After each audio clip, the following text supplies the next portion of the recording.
Peut-être que dans 10 ans, il y aura plus de forêt. Peut-être que la mer se sera évaporée.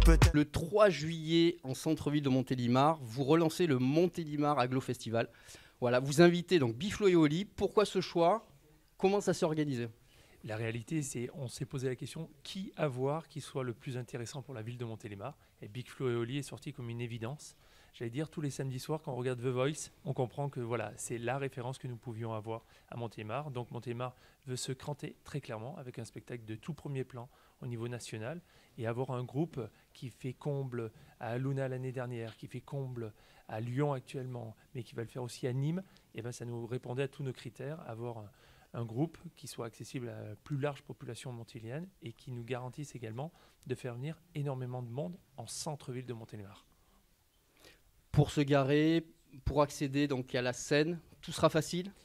La réalité, c'est que vous avez environ 8000 personnes qui vont venir en centre-ville de Montélimar. Nous allons prévoir cela avec des parkings relais, mais c'est surtout comme tout grand événement, c'est aussi ce sentiment de vitalité, d'énergie qui va ressentir sur toute la ville, parce qu'on sait bien que les gens ne viennent pas que pour un concert, ils viennent préalablement, ils vont pouvoir redécouvrir Montélimar avec ses travaux qui seront finis en centre-ville, pouvoir apprécier également une exposition de tout premier plan avec William Klein qui est juste à côté. Donc voilà, c'est une réelle volonté de notre part, c'est de dynamiser Montélimar et de montrer que Montélimar, il y a plein de richesses en plus du Nunga.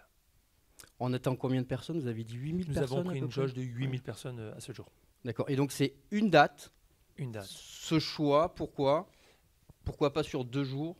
Pour une raison qui est très simple, c'est que si vous voulez taper tout de suite très haut et à un très bon niveau, vous devez prendre l'habitude de réapprendre aux gens de venir prendre un tout premier plan. Et c'était notre choix aussi avec des questions qui sont financières, parce que là, c'est la collectivité qui prend tous ces risques en prenant cela. C'est réussir un premier, et comme on fait au rugby, après on transformera l'essai les prochaines années.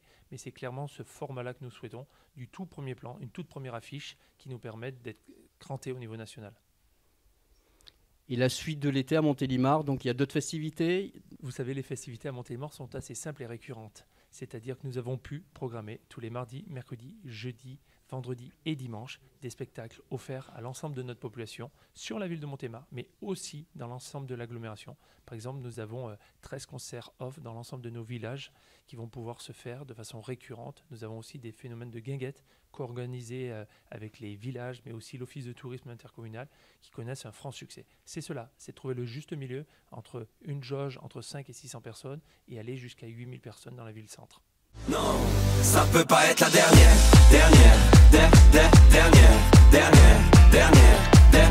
ça peut pas être la dernière.